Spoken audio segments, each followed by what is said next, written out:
Episode 1 of All Her Fault starts with Marissa arriving at an address to pick up her son Milo. The only problem is, he's not there. The woman who supposedly has him, Jenny, is unreachable. Marissa reads a text again from Jenny and confirms that she is actually at the right address. The woman at the house, Esther, welcomes Marissa inside as they try to figure out the misunderstanding. In a text, Jenny mentioned that her son Jacob and Milo would be with the nanny. Now Esther asks if Marissa is familiar with Jenny, and she admits that they met at school. Although she has never visited Jenny's home, they clicked at a school fair. Now Marissa assumes that autocorrect messed up the address, so she calls her nanny Anna to see if she has the right address. As luck would have it, Anna is currently out of town and Marissa can't reach her. Now Esther suggests they call another parent from Milo's class to see who picked him up. And Marissa calls Sarah, the parent representative, and asks for Jenny's other number. Sarah is confused since she is with Jenny's son, and so she sends Marissa Jenny's number to figure out the misunderstanding.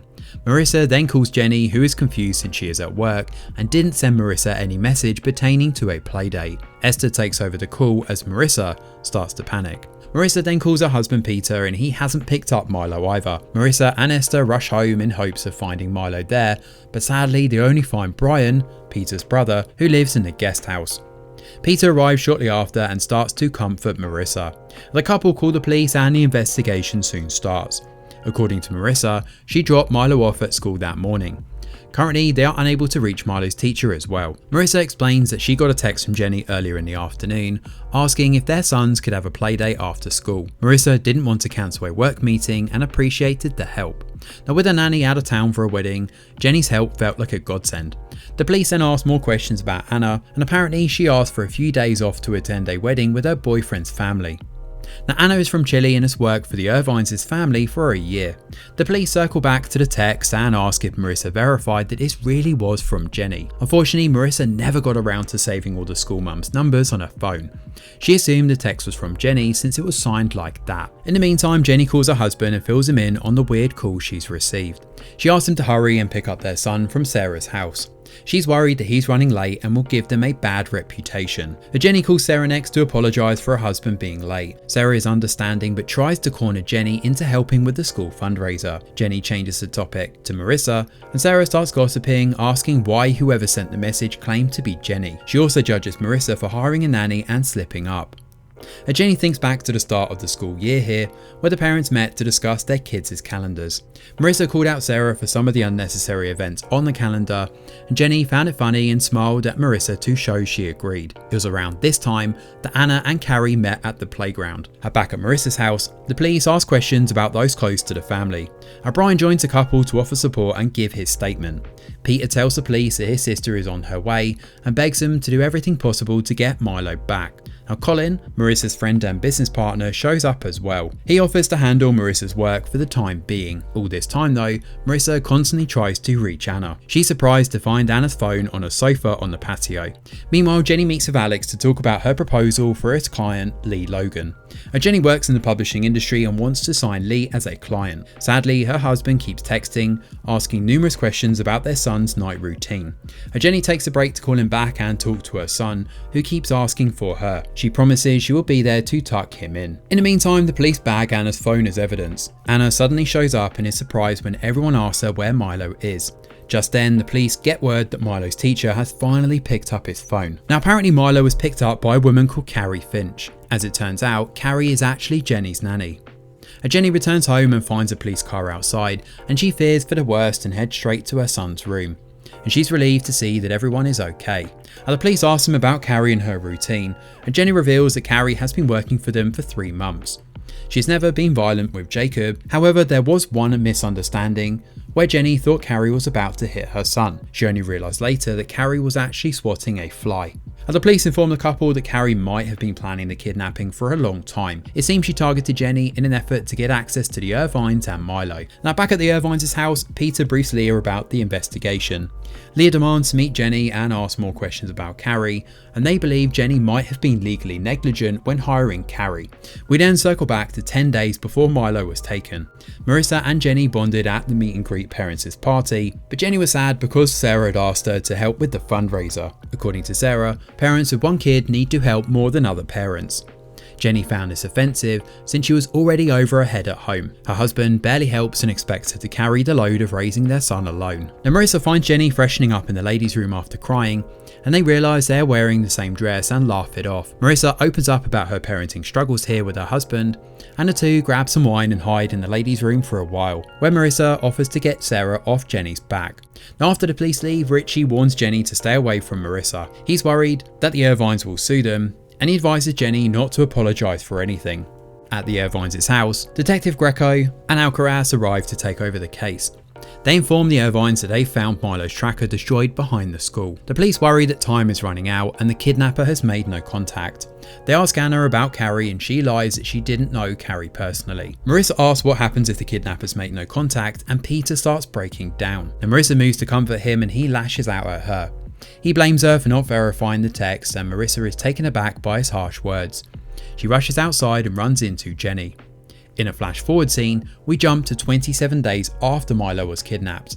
The detectives are surprised by the recent developments in the case. Apparently, one of the people from their case board killed someone. Whoever she is there with her lawyer ready to talk. However, the detectives don't think they should ask her about the kidnapping. Episode 2 of All Her Fault starts with a flashback to 5 years ago, when Marissa and Peter came home with Milo from the hospital.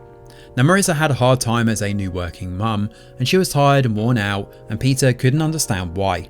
He didn't help with the night feedings, even though Marissa constantly asked for his help. In the end, Marissa figured everything out on her own, and once Milo started sleeping through the night, things seemed to get better. Back in the present, Marissa watches old videos of Milo, waiting for any news to come up about their son. She arranges to have Milo's pictures put up on the billboards near the highways, and of course things are still awkward between her and Peter.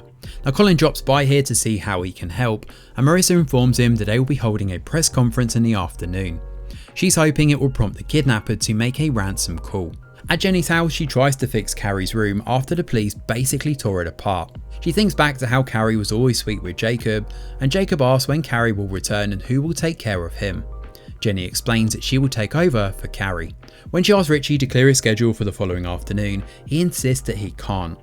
Jenny is frustrated since she has a meeting with Lee and they need to figure out childcare. The police arrive and inform them that Carrie was using a fake identity, and all the people in her references were fake, but Richie blames Jenny for not knowing. The police ask more questions about Carrie's schedule, and Jenny mentions that Carrie randomly asked for a day off on the 25th. Now at Marissa's house, Leah and Brian talk about the questions the detective asked the previous night. They agree that Peter was wrong for blaming Marissa for not checking the text number. After that, the family quietly drive to the TV station to prepare for the press conference. At the same time, Greco and Alcaraz worry over why there has been no ransom call. Now Alcaraz also notices that Peter took a leave of absence on the 25th, just like Carrie did. They start to wonder if he and Carrie might be working together. Meanwhile, Jenny drops Jacob off at school. Sarah and a few parents warn her to stay clear of Marissa, and they advise her to protect herself because Marissa will probably sue her once the shock passes. At the TV station, a few reporters stalk the family and get a shot of Marissa getting a prank call. Marissa realises that people on the internet have found their wedding pictures and think they are snobs. Aaliyah lashes out at the reporters while Marissa tries to explain why they need a positive public image. Peter steps in to handle the situation when Marissa starts to panic. Jenny calms her down and offers to design Milo's website while Marissa lies down. They find a quiet place and Jenny starts working on the website. Marissa asks more questions about Carrie and whether she is capable of hurting children. Jenny tells her that Carrie was kind to Jacob and went out of her way to make him happy. She assures Marissa that it is unlikely that Carrie will physically harm Milo. She offers to call Marissa's friends or family, but Marissa has no one. She only has Peter's family and his friends. Jenny jokes about becoming best friends and Marissa feels guilty for laughing. Marissa calls Peter's assistant next and asks what conference Peter had that day. The assistant checks and discovers that Peter had no conference and wasn't at the office either. Elsewhere, Anna talks to the police and lies that she is not familiar with Carrie. She mentions that most nannies take the kids to a playground a few miles from the school. On their way out, Alcaraz gets a call from his wife. He happily talks to his family while Greco wonders if Peter is capable of kidnapping his own son. Now at the TV station, Leah, Brian and Peter go through their social media apps and take down anything that may seem controversial.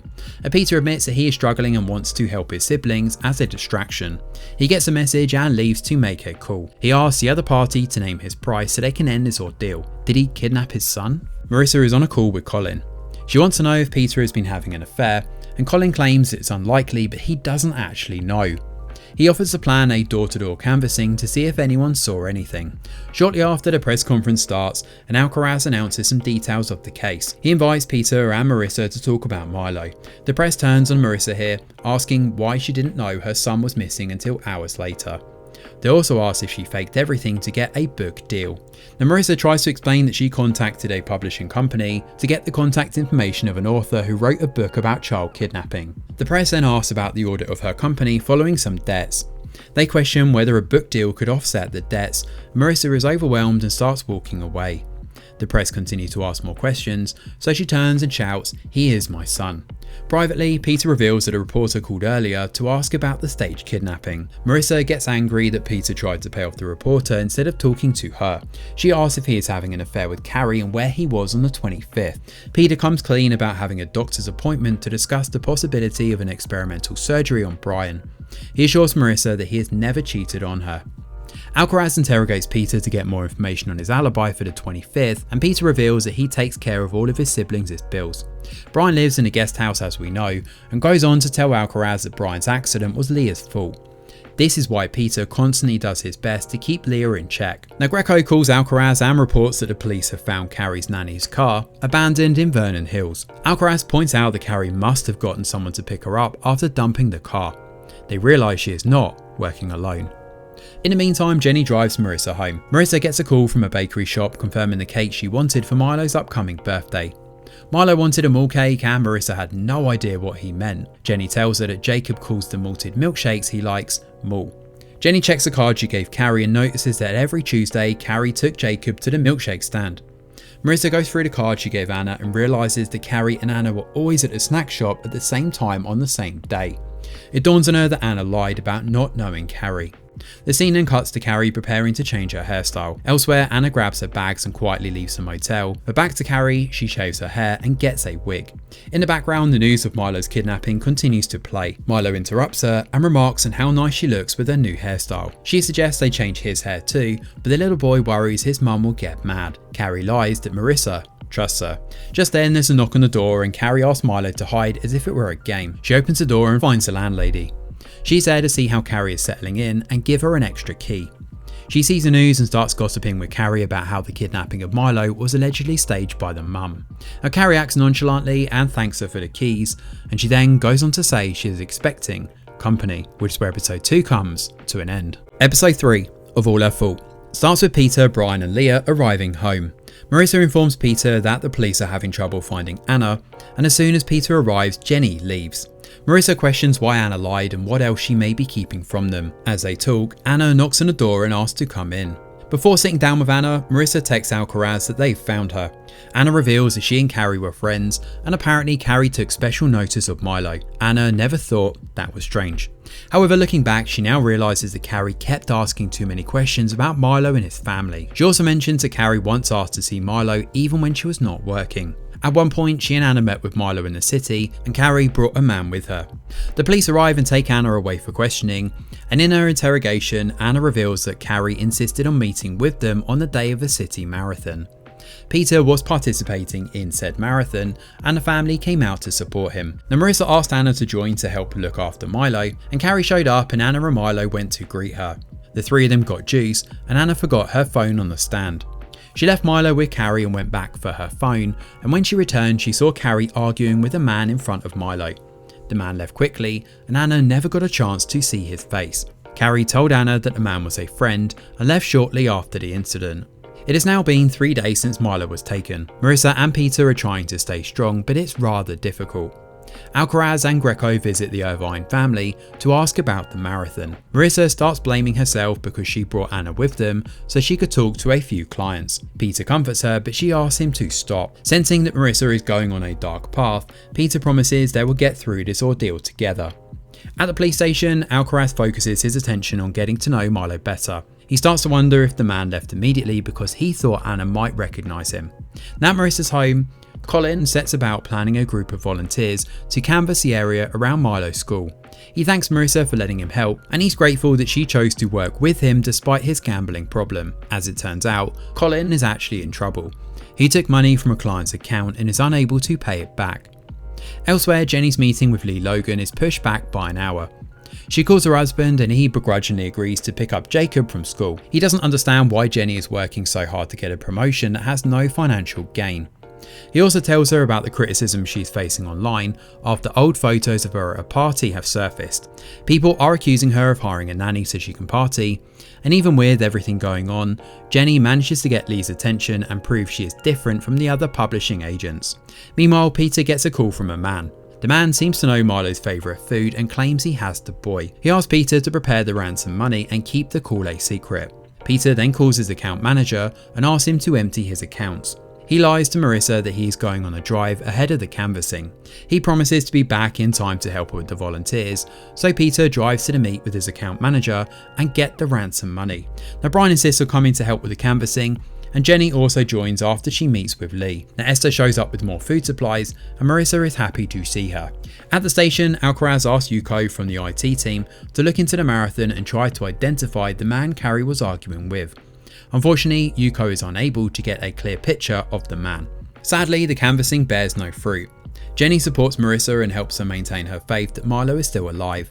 Now Peter ends up late and lies to Marissa that he was feeling overwhelmed and couldn't stop crying. Marissa feels for him and forgives him. On a drive home, Jenny gets a call from Lee's assistant, Alex. She's happy to hear that Lee accepted their proposal and wants him to handle his whole catalogue. On the other hand, Alcaraz comforts his wife on a phone call as she questions whether she's actually a good mum. Sam is non-verbal and sometimes they have a hard time understanding what he wants. As he talks to his wife, he gets an epiphany and goes back to Yuko. They get footage from a hotel CCTV camera and finally get a clear look at the mysterious man Carrie was with during the marathon. After Jenny arrives home, her husband vents about how hard it was looking after their son. He makes himself a sandwich and leaves a mess behind, and Jenny is silently pissed by his reaction to her good news and the fact that she is always cleaning up after him. At Marissa's home, Peter and she try to stay strong. Colin calls back a colleague and asks her to take funds from Leah's trust fund and replenish Philip's account. In the meantime, Esther gets home and we spot a picture of the mysterious man Carrie was fighting with during the marathon. Is he her son? Episode 4 of All Her Fault starts with a man arriving at a convenience store and buying a few boxes of mac and cheese. He notices the TV playing the news on Milo's kidnapping, and later he returns to his car and Milo happens to be in the back seat. His hair is no longer blonde. The man asks Milo if he likes his vacation bed and promises to take him back soon. Milo then asks about Carrie and the man says Carrie is too famous and has to hide. Milo asks if the man is famous too, and he responds that it will be a problem if he gets famous. He pulls out his gun and places it on the passenger seat.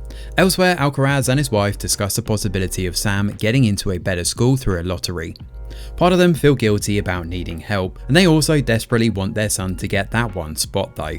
However, they also feel lucky that Sam is growing up to be an amazing human being. The following morning, Alcaraz updates his wife on the case. Casey worries the anonymous man may be violent, and she later leaves for work and Alcaraz prepares Sam before school. Later, he gives Sam a packet of Skittles to distract him as he talks to Jenny. Now Alcaraz is hoping that Jacob could help identify the mysterious man. Unfortunately, Jacob has no clue who he is. With no choice left, Alcaraz calls Marissa and informs her that they will have to go public with the man's picture. Of course, Marissa worries about what this could mean for Milo's chances. After the calls, Alcaraz drops Sam off at his school and thinks back to 1 week earlier.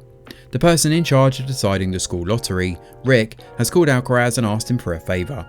Now Rick wanted Alcaraz to help the son of the associate dean who got caught with Xanax. Rick suggested that Alcaraz switch the Xanax to Tylenol before the evidence is sent to the lab for testing. Alcaraz was offended and refused to help, even if it meant Sam losing his chance of getting into the school.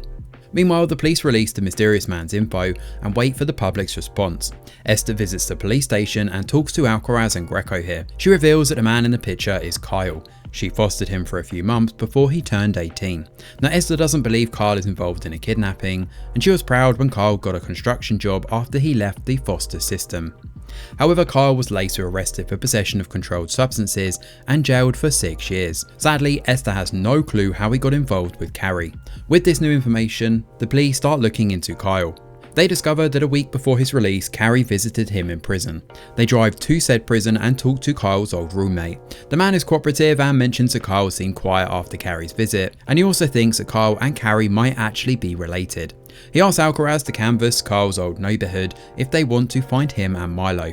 Now Alcaraz and Greco swiftly identify Kyle's former construction company, and they stake out the place to see if Kyle will show up. As they wait, Alcaraz talks about a disturbing documentary he watched about children with Sam's disability. Greco assures Alcaraz that they are doing a good job with Sam, pointing out that Sam is always happy. They spot a woman leaving the construction company and ask her about Kyle and Carrie. The woman refuses to talk and gets on the bus.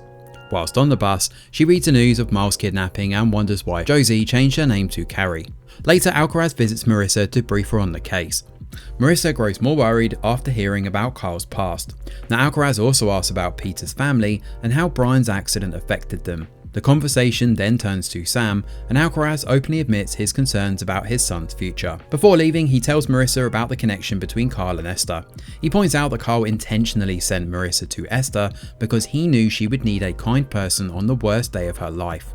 In the afternoon, Alcaraz picks Sam up from school. Sam's teachers praise him a lot, and later the family enjoys dinner and get ready for bed. Before turning into sleep, Alcaraz heads back to the station and switches a Xanax for Tylenol. He then texts Rick, informing him that he has done what they've discussed. In the early morning, Alcaraz gets a call from his partner. Now the woman from the convenience store recognized Kyle and called the police. Alcaraz asks about the specific brand of mac and cheese that Kyle bought, and they realize that Kyle and Carrie rented a place nearby. Their investigation leads them to the landlady who rented a house to Carrie. Unfortunately, Carrie has already checked out. Upon investigating the house, they discover blood under the sink. They call forensics to look for more evidence. The forensic team also start searching the lake near the rental, and as they wait, Casey calls Alcaraz to share the good news that Sam has got into the new school. Just then, an officer informs Alcaraz that they found a body in the lake. Episode 5 of All Her Fault starts with Alcaraz updating the Irvines and Colin on the case. According to him, it seems like Carrie cares for Milo. While the others focus on the fact that the police have not caught Carrie, Marissa asks how Kyle died. Peter starts panicking after hearing Carrie has a gun. Now Alcaraz shows him a frog doll belonging to Milo and asks about the last time they've seen this. It turns out to be back when the 5 of them spent the Easter weekend on the ranch. That was before they even hired Anna, and it means Carrie met Milo long before she started working for Jenny. No one can pinpoint exactly what time the doll went missing, but it does seem like it was only them there. After Alcaraz leaves, the 5 discuss what happened that Easter weekend. Peter mentions he went on a juice run, and no one claims to have invited anyone over at the ranch that weekend. Now Peter suspiciously looks at Leah here, while Marissa forces him to outright ask her if she had a dealer over that weekend. Leah insists she didn't, and Colin comes to her defense. Now tired of the fighting, Marissa asks him to solve the puzzle without a fight. She moves to get the house ready ahead of the family interview with a news program. Leah is offended that everyone knew about the upcoming interview except for her. Peter then receives a text and excuses himself. As the others talk, Marissa remembers that Brian, Colin and Leah left that Easter weekend. They claim they went to an art gallery that afternoon to support Leah's friends. Just then, a delivery man drops Milo's birthday cake over. Marissa realises that she forgot to cancel the order, and Colin and Peter get into it again over how Peter is suspiciously staring at Leah. To stop the fight, Marissa insists on cleaning the couch and sends Peter to get an upholstery cleaner. Marissa sends everyone else away and calls the art gallery that Brian, Colin and Leah claim they visited. Meanwhile, Jenny calls Richie to ask if he can watch Jacob while she visits Marissa. Richie is pissed since Saturdays are supposed to be his day off to be himself. Jenny points out how unfair it is that she never gets time off. Now Richie gaslights her into thinking she is not doing enough for their marriage, and in the end they both promise to do better.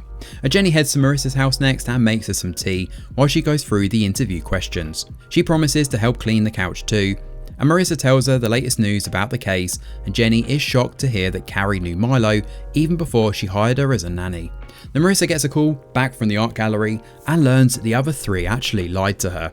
She confronts Brian about this, who comes clean that they actually went to see a living facility. It turns out Brian wants to move out but is worried that Peter won't cope well with him gone. Peter loves taking care of his siblings and feeling needed. However, it takes Peter longer than expected to get the cleaning supplies, and he returns home to find Jenny there. Peter admits he is struggling to forgive Jenny and is trying to be there for Marissa. He asks Jenny to allow them to at least take care of Marissa that night, and Jenny leaves without telling Marissa goodbye. Later, Marissa comes down and finds Peter cleaning the couch. She's pissed that he sent Jenny away without asking her, and she lashes out at him for always doing things without asking. She asks him about his favourite thing about Milo. Peter answers that it is when Milo is having a nightmare at night and needs him. Later, he goes to Brian's place and prepares him dinner. The two talk about Brian's accident, and Peter claims that he was in the kitchen when it happened. He expresses his sadness about the fact that he can't help Brian with the pain he goes through. Now Peter wants Brian to avoid using the wheelchair and vows to figure out how to give him more mobility. He tells Brian that he was ineligible for the surgery, but there will be others to come. Before leaving, Peter gets Brian's medicine and realises it is nearly empty. He is confused since Brian just told him that Leah got him a refill, and Peter assumes that Leah has relapsed again and has stolen Brian's pills. Now Colin arrives back at the house and Marissa confronts him for lying about the gallery. It's here where Colin confesses that he and Leah went on a date after dropping Brian at the living facility. Peter overhears their conversation and jumps in. He is displeased that Colin and Leah, two addicts, are dating each other. He's worried that Leah and Colin will relapse, and Marissa echoes his concerns. Now Peter mentions that Brian's pills are already missing, and Colin accuses Peter of always thinking the worst about Leah and never giving her the benefit of the doubt. At Brian's home, he calls the doctor to discuss future surgeries and learns that Peter lied about his ineligibility. In a fit of anger, Brian gets his wheelchair and goes to the living room. At this point, Marissa, Colin and Peter have set everything up nicely for the interview. A drunk Brian ruins everything and asks Peter to come clean about what he did. At the same time, Leah storms in with a negative drug test in her hands. She lashes out at Peter, who doesn't believe her and asks about Brian's meds. Marissa looks inside the pantry and finds Brian's pills. Peter tries to backpedal, but Leah and everyone else are absolutely pissed. Marissa begs him to calm down since the journalists are almost there, and she starts cleaning up the mess as the siblings fight. In the end, Brian confesses that he enjoys his chair and sees it as a symbol of his freedom. Peter tells him that he's lying and he enjoys being taken care of. He lashes out at Leah, Colin and Brian for messing up their lives, and he explains to Brian that he chose not to do the surgery because of the risks. He calls Leah and Colin's relationship a relapse waiting to happen. Marissa then tries to kick everyone out, but Brian brings up his accident again. He asks how Peter knew what happened if he was actually in the kitchen. They soon realise that Peter lied. He tripped Brian when he was playing with Leah. Leah is shocked to realise that Peter allowed her to take the blame all her life, and Peter starts to apologise and explains how the accident happened. Now Marissa is fed up with the ongoing fight as Leah starts to blame Peter for what happened to Milo. She says Milo is probably dead and Marissa absolutely loses it. She starts crying, and when Peter walks over to her, she pulls away. She tells Peter that her favourite thing about Milo is using him as an excuse to send him away. Like that afternoon on the Easter weekend, she used the juice as an excuse to get him to leave. She adds that the longer they are married, the more stifling she finds Peter. Her phone then rings and the police inform her that there is a little boy fitting Milo's description at the police station. Episode 6 of All Her Fault starts with a flashback of Milo making his way out of a car trunk. Presently, Peter and Marissa quickly make their way to the police station where they find Milo. It's a happy reunion, but Milo has no idea that he was not exactly on vacation. He asks about Carrie and the tension returns to the room. Now Alcaraz and Greco assure Peter and Marissa that the medical examination shows Milo is completely unharmed. They ask permission to talk to Milo and to see if he has any information about Carrie that could help them. Unfortunately, Milo only tells them that Carrie allowed him to have Fruit Loops for breakfast. He has no idea who drove him to the park that night and only remembers he was in the trunk and the car went fast. Later, Marissa asks why the kidnappers returned Milo, but Alcaraz has no answers. On the way out of the police station, the family is accosted by journalists. Now Marissa and Peter take Milo home, ignoring the press's questions. Now Peter uses Milo's return as an excuse not to apologise to his siblings and to Colin. Instead, he tells them that family is what matters most, and he asks Marissa to forget about the fight with his siblings. Marissa is more worried that Carrie will return for Milo and is ready to fight. Meanwhile, Alcaraz and Greco drive to the park where Milo was found. Now Alcaraz decides to check the motels around the area, and the following morning Marissa helps Milo get ready. She asks about his hair and he says that he and Carrie were playing dress up. When she asks how Carrie treated him, Milo responds that Carrie played all the games with her. Jenny is relieved to read the news about Milo's return. Rich is relieved only because he thinks it gets Jenny off the hook for hiring Carrie. And Jenny clarifies that she is genuinely friends with Marissa. They're back at Marissa's house. Milo acts out when she refuses to give him Fruit Loops for breakfast.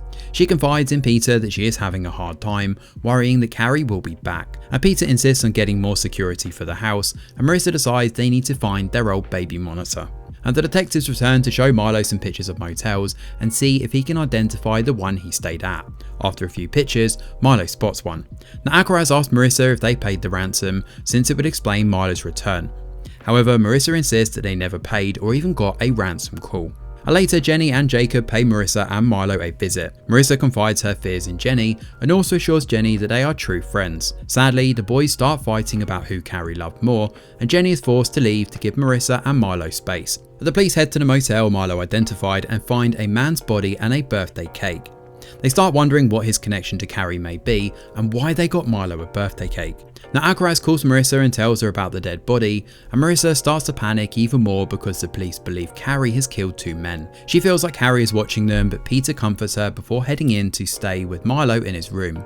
Now on Monday, Jenny takes Jacob to school and gets a call from Alex. Apparently Lee wants to meet in the afternoon to discuss strategy. Backed into a corner, Jenny is forced to seek help from Sarah. As Sarah agrees to watch Jacob after school as long as Jenny considers volunteering for the school fundraiser. Elsewhere at the Irvines' place, Peter sets up more security cameras and alarms around the house. He also talks to Brian and tries to apologise, but Brian is still pissed at what Peter did. Of course, Peter adds more excuses instead of taking accountability, and he claims he did what he did out of love and can't live without his siblings. Brian is touched by his apology and promises to text Leah and invite her over. Speaking of which, Leah is over at Colin's house. She's not exactly ready to forgive Peter, but wants to see Milo. She agrees to drop by the house, and as they talk, Colin confesses his love for her. Meanwhile, Marissa spends the afternoon looking for the old baby monitor. She comes across a bag full of money among Peter's things, and she confronts him about it, and he finally comes clean about the ransom call. However, he clarifies that the caller never made contact again, so he never actually paid. It goes without saying that Marissa is pretty angry that he hid such a big thing from her. She lists all the way things could have gone wrong, but Peter defends his decision. Again, he says he did it to protect his family. As they argue, Alcaraz calls to tell Marissa about the dead man they found in a motel.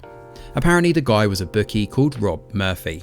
The detectives want to know if Marissa is familiar with the man, but she absolutely isn't. Alcaraz senses that something is wrong and asks about it. Peter sounds close, mumbling and begging Marissa not to tell the police about the money or the ransom. In the end, Marissa lies that everything is fine. Now back to Jenny for now. Her meeting with Lee is interrupted by a text from Sarah. She claims one of her kids is coming down with something and asks Jenny to pick up Jacob. When Jenny arrives to do so, Sarah mentions she saw Richie relaxing at the park. She insinuates that Jenny and Richie might be having some problems and she is a bad mum. Jenny lashes out at Sarah and defends Richie, and she ends her rant by telling Sarah she will never help with the fundraiser. Before heading home, Jenny checks the park and finds Richie scrolling on his phone, eating chips in his car without a care in the world. She confronts him and he has the audacity to claim he did it to give her more time with their son. She's had enough and shares how difficult he has made her life, and he never wants to step up on the home front and resents that she has a job that she loves. Richie acts as if all of this is entirely new news to him, even though she's asked for his help numerous times. Fed up, Jenny asks him for a divorce. Back to the case, the detectives track down Rob's ex-wife in South Shore. This is the same neighbourhood Carrie and Carl are actually from. They realise that Rob's ex-wife is a woman they met before outside the company. This time they force her to cooperate, and they quickly learn that Rob is Carrie's dad. Back at Marissa's house, she goes through the company's files after her last conversation with Alcaraz. She's worried that Colin might have known Rob since he was a bookie, and she grows concerned after seeing some suspicious activities in their clients' accounts, confiding in Peter that Colin might be involved in Milo's kidnapping. Peter calls Leah to warn her, but she and Colin are already coming to their place, and Leah opens the door and sets the new alarms off. Thankfully, Brian turns it off in time. Now Marissa confronts Colin here, and he comes clean about his gambling relapse. He promises to sell his house to cover the funds, and Marissa comes down hard on him, asking if he knows Rob and why he never told the police about the Easter visit from his bookie. As they argue, Carrie sneaks inside the house. She finds her way to the living room. Peter turns to see Carrie with a gun in her hands and hangs up the phone before answering Alcaraz.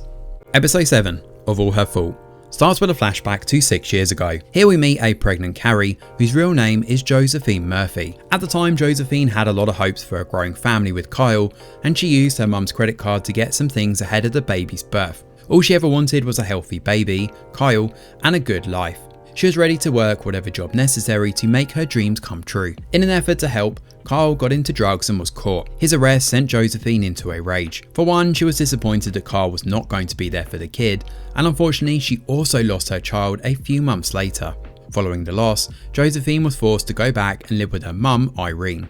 Irene was always condescending to her and never understood Josephine's condition. Every time Josephine tried to explain herself, Irene would call her crazy. After finding out that Josephine had taken a credit card under her name, she demanded that Josephine work to pay her back. Josephine didn't really care though. She got herself a job and set about clearing the debt, and after the death of her child, she felt numb as if she were dead inside. We then circle back to 5 years after the loss of her child. By this time, Josephine is done paying her mum's debt and working with her dad. Rob agreed to let her tag along as he put pressure on a client after the latter paid to clear his debt. Over the next few days, Josephine finally came to understand her dad's real job as a loan shark. Soon Colin found himself on Rob's radar, and on that particular Easter, Rob took Josephine with him to shake Colin up. Now, Colin was at the ranch with the Irvines. Without even meeting Colin, Josephine had offered to pay off his loan. Part of her was hoping that doing a good deed would make her feel alive again, but Rob called her crazy and asked her to wait in the car while he talked to Colin.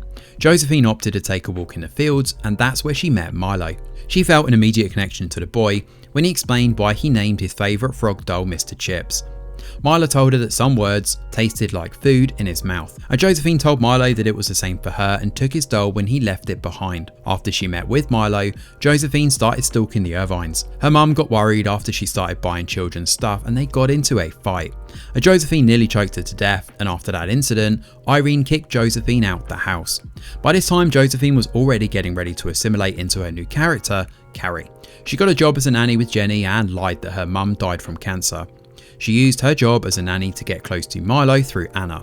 It was a lucky streak when Jenny got close to Marissa, and it helped her come up with the perfect plan to kidnap Milo by planning a fake play date. Before the kidnapping, Josephine visited Carl in prison. She apologised for not coming before and asked about his plans once he got out. She told him about her job as a nanny, and Carl worried that it must have been hard on her after losing their son.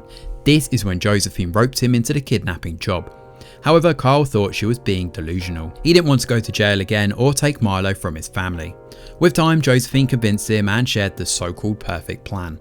Josephine convinced him that it was worth it, and Carl didn't want to lose her. Josephine managed to pull off the kidnapping successfully, and for a while Milo was excited about the vacation and the endless games. With time, he started asking about his mum and going home. Josephine didn't bank on this though, and Carl tried to convince her to do the right thing. Unfortunately, another problem arose when it came to getting Milo his passport. This is when Josephine called Rob. Now, Rob agreed to help, but mentally he was counting the dollars he could get from the Irvines. He was the original ransom caller who called Peter and ordered him to get the money ready. He hid the truth from Carl and Josephine. Now, after Carl's name became public, Rob sent Josephine and Milo to his motel. The plan was for Carl and Rob to meet them later after cleaning up the rental. Sadly, Rob turned on Carl and shot him when his back was turned. Meanwhile, in Rob's motel room, Josephine found a gun in Rob's closet. She decided to hide the gun somewhere else, and simultaneously Milo was concerned that his mum would miss his birthday. To calm him down, Josephine told him why birthdays are special. Later, Rob returned and lied that Carl bolted, and he asked Josephine to go and get Milo a birthday cake. After Josephine left, Rob asked Milo to hide in the bathroom as if they were playing a game. He asked Milo to be quiet because he was expecting a visitor. Shortly after, Josephine returned to the motel to find her dad dead and Milo gone. In her dad's pocket, she found Rob's phone. Now on the phone, the voice recorder was on and had caught what had transpired in the room. After listening to the recording, Josephine had taken the gun and gone for a swim in the ocean. Before jumping in, she saw news of Carl's death and everything hit her hard. Now in another flashback, we go back to the day she got discharged from the hospital with her son Noah. The story alternates between the accident and her first encounter with Milo. Now after the accident, Josephine woke up in the hospital and the nurse repeatedly mentioned that her son died in the crash. Josephine kept saying she heard her child cry, but they assumed it was trauma and confusion. They kept telling her that she was confusing Noah's cry with the cries of the second baby involved in the accident. We then jump to another flashback, this time when Josephine visited Carl in prison. She told Carl that Milo was their Noah, but he didn't believe her. However, after seeing Milo for the first time during the marathon, Carl saw similarities between Milo and his dad. Now presently, Josephine calmly sneaks into the Irvines' house and everyone is distracted by the argument between Colin and Marissa. No one notices Josephine as she makes her way into the living room. Simultaneously, Alcaraz calls Peter to ask if he is familiar with the woman called Josephine Murphy. Just then, Josephine, aka Carrie, pulls out her gun. Brian and Colin are the first to notice her and start panicking. The episode then ends with Carrie saying, "He is my son, you have my son." Episode 8. Of All Her Fault picks up with Carrie holding the Irvines and Colin hostage at the mansion. Colin tries to play the hero and ends up getting shot in the abdomen for his troubles. Carrie allows Leah to call the ambulance and wait for them at the gate. She also allows Brian to head upstairs and stay with Milo, but unfortunately Colin bleeds out on the floor and dies. It's here we quickly learn that Milo is Carrie's biological son. 6 years ago, the Irvines got into an accident on their way home from the hospital. Carrie, whose real name is Josephine Murphy of course, was also involved in the accident with her son Noah. Both Noah and Milo were born on the same day. Now after the crash, Peter was the first to gain consciousness. He turned back and saw that Marissa and their son were badly hurt. The real Milo was dead, and Peter decided to switch him with Carrie's baby. Now Carrie heard her baby crying, but everyone told her that she was hallucinating. No one ever believed her. Now Carrie goes on to beg Marissa to protect Milo from Peter. She is about to show Marissa some evidence on her phone when Peter moves towards her. Now Carrie falls back and tries to get free from Peter, and he grabs a gun and a struggle ensues. Even though Carrie basically lets him have the gun, Peter turns a gun on Carrie and shoots her, and he acts like it is self-defense, but Marissa knows it was an execution. She demands the truth and threatens to tell the police the truth about Carrie's death. Trapped, Peter finally admits to the baby swap he carried out 6 years ago. He makes Marissa promise to hide the truth so that they don't lose Milo. The police soon arrive and Marissa quickly grabs Carrie's phone and hides it in her pocket. Later, Peter tells the police that he acted in self-defense, and Marissa backs him up. She checks Carrie's phone and finds a voice recording of Peter killing Carrie's dad in the motel. Now Rob was supposed to meet Peter and get the ransom money, but he made a mistake when he threatened to reveal Milo's true origin to the press. Peter killed him and then covered Milo's face and drove him near the police station. Presently, Peter follows Marissa and demands Carrie's phone to destroy the evidence. He tells her about rescuing Milo at the motel and leaving him near the police station. Marissa grows more appalled by each revelation. It dawns on her that Peter will stop at nothing to have Milo in his life. She quietly hands him the phone and they promise to keep the truth a secret. Now the police determine that Carrie died as a result of self-defense. In the meantime, Marissa starts to feel trapped. She worries that she can't divorce Peter and take Milo. Of course, she knows how that will end for her. She also can't really go to the police either, as they would take Milo from her. She confides the truth to Jenny, who reminds her that Milo is her son and she shouldn't allow anyone to take him. In the meantime, Leah focuses on hosting Colin's wake. Marissa helps her and ensures that Leah has everything in order, including the food. However, on the day of the wake, Marissa intentionally ingests soy, which Peter is deathly allergic to. She then passionately kisses him, causing an allergic reaction. As it turns out, she had also intentionally put an expired EpiPen in his jacket and then conveniently forgot the emergency EpiPen in the car. Leah calls the ambulance, but they are 8 minutes away and no one has an EpiPen on them. They all watch as Peter breathes his last, waiting for the ambulance. Oh no! Anyway. Meanwhile, Alcaraz discovers the truth about Milo. He had earlier taken Sam to register for the new school, and one of the questions was about synesthesia. Now Alcaraz puts the pieces of the puzzle together when he learns it's a genetic neurodivergent condition. He talks to the paramedic who responded to the accident and discovers that Peter was the only one conscious at the accident scene. As he leaves the hospital, Greco calls and informs him that Peter is dead. Now the police bring Leah in, hoping to prove that Marissa intentionally killed Peter. Leah protects Marissa though, because she was hurt by the last words Peter said to her. He pretty much blamed her for Colin's death, and it was almost as if he wanted to trigger her to relapse. With no solid evidence, Peter's death is ruled a tragic accident. Now Alcaraz takes Sam to his new school and makes peace with what he had to do to get him there. He also visits Marissa and tells her about his findings. However, he assures her that a case is over and he is at peace knowing justice was served. He thought he would have a hard time letting the case go, but he didn't. He tells Marissa about Milo's condition and asks her to keep an eye on it. Marissa is left stunned and grateful that Alcaraz understood her decisions. After Peter's death, Marissa moves to a house across from Jenny's place. She and Jenny spend their time watching the boys and having friendly conversations over wine. The show then ends with a shot of Marissa and Jenny watching the kids play as they drink wine together. So all her fault comes to a close with a bewildering twist, and I don't really know what's more shocking, the baby switch or the way that Peter tried to rationalise it. He thought himself a god, and he went about his life making decisions for everyone, believing he knew what was best for them. He basically destroyed Josephine's life and almost got away with it. Actually, he legally did get away with it. Peter's selfish actions that night led to 4 deaths. Marissa never even got to mourn her biological son. Carrie lost the one thing she was proud of all her life, and she essentially lost her son, her lover, her father, her child, and finally, her life. Meanwhile, Peter went on to continue ruining the lives of all his family members without an ounce of remorse. It's pretty infuriating to watch, and while we're obviously not going to sit here and condone murder, you can understand why Marissa actually killed him. Now All Her Fault has been an illuminating series in how it portrays the role of men in marriages and fatherhood. We still live in a society where some men expect the women in their lives to do the child rearing and house chores. This show perfectly portrays the challenges of modern motherhood from the lens of archaic fatherhood. Now in that respect, the woman is damned no matter what she does. If she gets help, she's judged. If she works hard at her career, she is judged when the man is celebrated. It's an exhausting cycle that does need to be re-evaluated in some cultures.